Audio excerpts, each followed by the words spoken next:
పెద్దలారా మిత్రులారా అందరికీ నమస్తే. ప్రముఖ విద్యావేత్త, న్యాయ నిపుణులు, ముస్లిం హక్కుల పోరాట సమితి వ్యవస్థాపక అధ్యక్షులు మహమ్మద్ అసద్ గారితో ఉన్నాం.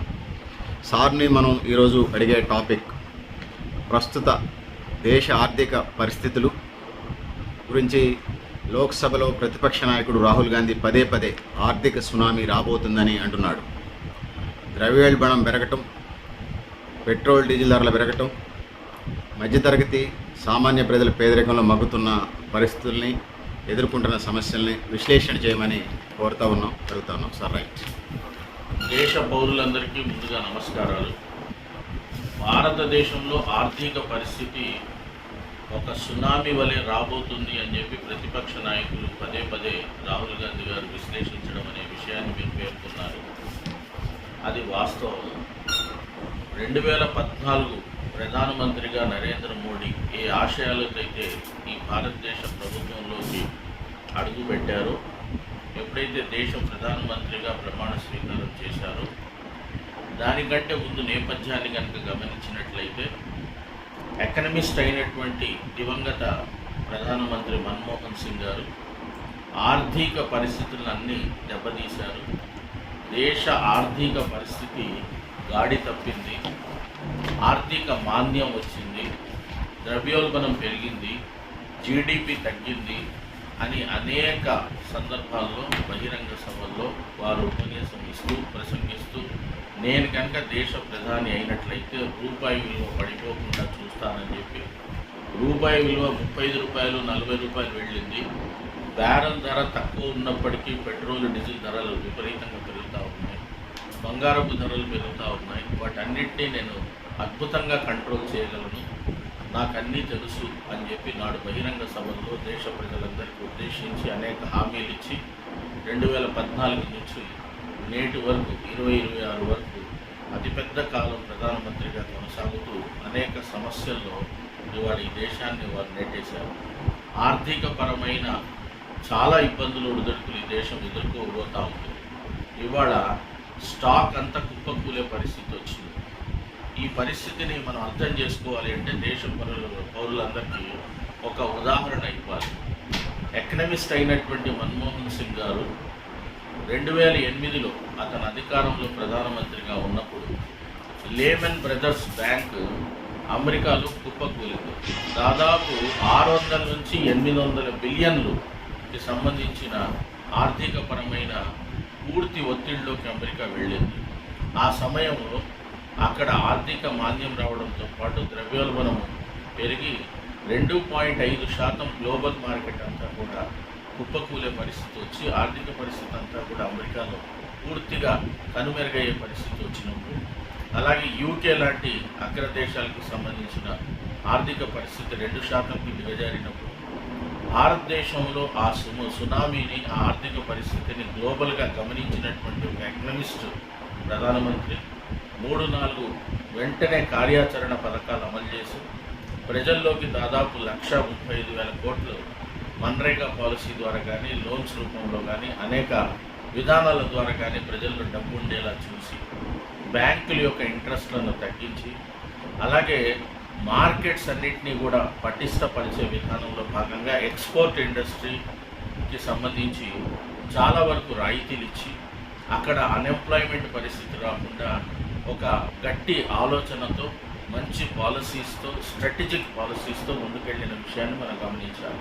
తద్వారా గ్లోబల్ మార్కెట్స్ అంతా కుప్పకూలుతున్న తరుణంలో, సూపర్ పవర్ అయిన కంట్రీస్ అన్నీ కూడా బలహీనపడుతున్న తరుణంలో, భారతదేశంలో 2008లో సరైన గాడిలో ఆర్థిక పరిస్థితిని పెట్టి జీడిపి ఆ రోజుల్లో 8.5కి తీసుకొచ్చిన ఘనత మన్మోహన్ సింగ్ గారు.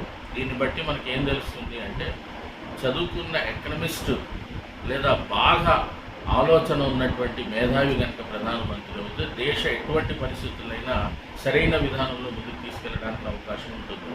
ఇవాళ నిర్మలా సీతారామన్ కానీ, ప్రధానమంత్రి మోడీ కానీ ఇవాళ ఆర్థిక పరిస్థితుల్ని 2014 నుంచి క్రమంగా కేవలం మతోన్మాద ఆలోచనలతో ముందుకెళ్ళడం తప్ప మొత్తం మార్కెట్ అంతా ఖాళీ అయ్యే పరిస్థితి తీసుకొచ్చారు. మనం అంచెలంచెలుగా విషయాన్ని పరిశీలించినప్పుడు ఇవాళ ఈ మధ్య ఈ 15-20 రోజులు నెలలోపు కనుక మనం పరిశీలించినట్లయితే 1,57,000 కోట్ల రూపాయలు వలస వెళ్ళిపోయాయి. అంటే ఆర్టిఫిషియల్ ఇంటెలిజెన్స్లో మన పని లేదు, టెక్నాలజీ పరంగా అప్గ్రేడేషన్ లేదు.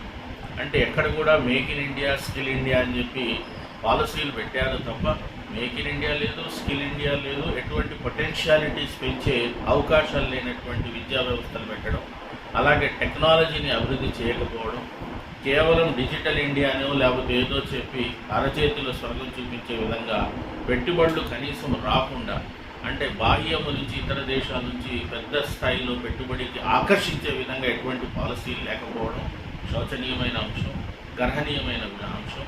కాబట్టి తైవాన్ లాంటి చిన్న దేశాలు చైనాతో కలిసి ముందుకెళ్తున్న సందర్భంలో చైనాకి వలసలు వెళ్ళి పెట్టుబడులు పోతూ ఉన్నాయి. తైవాన్ లాంటి చిన్న దేశంలో అనిశ్చిత వాతావరణం ఉన్నా కూడా అక్కడ పెట్టుబడులు పోతూ ఉన్నాయి. ఇవాళ బంగ్లాదేశ్, చిన్న చిన్న దేశాలు కూడా ఇవాళ ఆర్థిక పరిస్థితుల్లో నెలదొక్కుని ముందుకు సాగుతూ ఉన్న పరిస్థితి ఉంది. మనం ఇవాళ ఇంత 130 కోట్లు ప్రజానికం ఉన్నటువంటి దేశంలో ఆ రోజుల్లో చక్కదిద్దిన విధంగా ఇప్పుడు 150 కోట్లు. మరీ ముఖ్యంగా గమనించాల్సింది ఏంటంటే 80 కోట్ల మందికి ఉచిత రేషన్ ఇచ్చే పథకాలు నడుస్తున్న ఈ దేశంలో, కటిక పేదరికం ఉన్నటువంటి ఈ దేశంలో ఆర్థిక పరిస్థితి పూర్తిగా గాడి తప్పింది. మాంద్యం అనేది రాబోతూ ఉంది. పెట్రోల్ డీజిల్ ధరలు నిత్యం పెరుగుతూ ఉన్నాయి. తద్వారా మిగతా ఆ కామోడిటీస్ మీద కూడా, ఎసెన్షియల్ కామోడిటీస్ మీద కూడా ఆ ఇంపాక్ట్ పడబోతూ ఉన్నది. షేర్ మార్కెట్ కుప్పకూలే పరిస్థితి వస్తుంది. కేంద్రీకృతమైన ఆర్థిక విధానాలు ముందుకు సాగుతూ ఉన్నాయి. అంబానీ కానీ ఆదాని కానీ పటిష్టంగా ముందుకెళ్తూ ఉన్నారు. ఈడీని, సిబిఐని, ఇన్కమ్ ట్యాక్స్ శాఖలను అడ్డుపెట్టుకొని అనేక మంది మీద దాడులు జరిపి కేవలం పెట్టుబడిదారులు అంటే మోడీకి, అమిత్ షాకి దగ్గర ఉన్న వ్యక్తులకు మాత్రమే బలోపేతం చేయడానికి వాళ్ళ విధానాలు ముందుకెళ్తున్నాయి తప్ప దేశ ప్రజల గురించి పట్టించుకునే అవకాశం లేకుండా పోతా ఉంది. దీన్ని గమనించాల్సిన అవసరం ఉంది.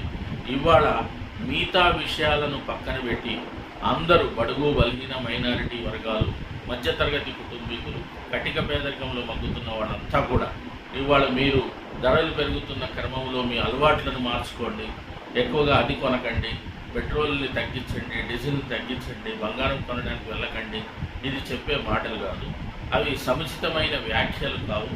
ఇక్కడ పరిస్థితిని చక్కదిద్దే విధానాన్ని తీసుకురావాల్సిన అవసరం ఉంది. ప్రతి పాలసీ ఈ ఎన్డీఏ గవర్నమెంట్ది, గతంలో బీజేపీ గవర్నమెంట్ది ఫెయిల్ అయిన మాటని వాళ్ళు ఈ చేదు నిజాన్ని అర్థం చేసుకోవాలి. ఇప్పటికైనా విశ్లేషకులతో సంప్రదించి, మేధావులతో సంప్రదించి, బ్యూరోక్రసీని నమ్మి, మీకు ఎటువంటి ఆలోచన ఆధ్యయనం లేని మీరు, ఆధ్యయనం ఉన్న వాళ్ళ ఆర్బీఐకి సంబంధించిన గవర్నర్స్తో కానీ, ఎకనమిస్ట్లతో కానీ ఈ దేశంలో మేధావి వర్గం అనేది చాలా పెద్ద స్థాయిలో ఉంది. అమృతా సేన్కి నోబెల్ ప్రైజ్ వచ్చింది ఆర్థిక విధానంలో. అలాంటి పరిస్థితి ఉన్నటువంటి ఎకనమిస్టులు ఉన్నారు. వాళ్ళని సంప్రదించి దేశం యొక్క మాన్యం నుంచి దేశాన్ని పరిరక్షించి పేద ప్రజానికానికి న్యాయం చేసేలా, ధరలు తగ్గేలా ఒక పటిష్టమైన ఆర్థిక విధానం రావాల్సిన అవసరం ఎంతైనా ఉందని చెప్పి ఈ సందర్భంగా తెలియజేసుకుంటూ నాకు ఈ అవకాశం ఇచ్చిన అందరికీ ధన్యవాదాలు.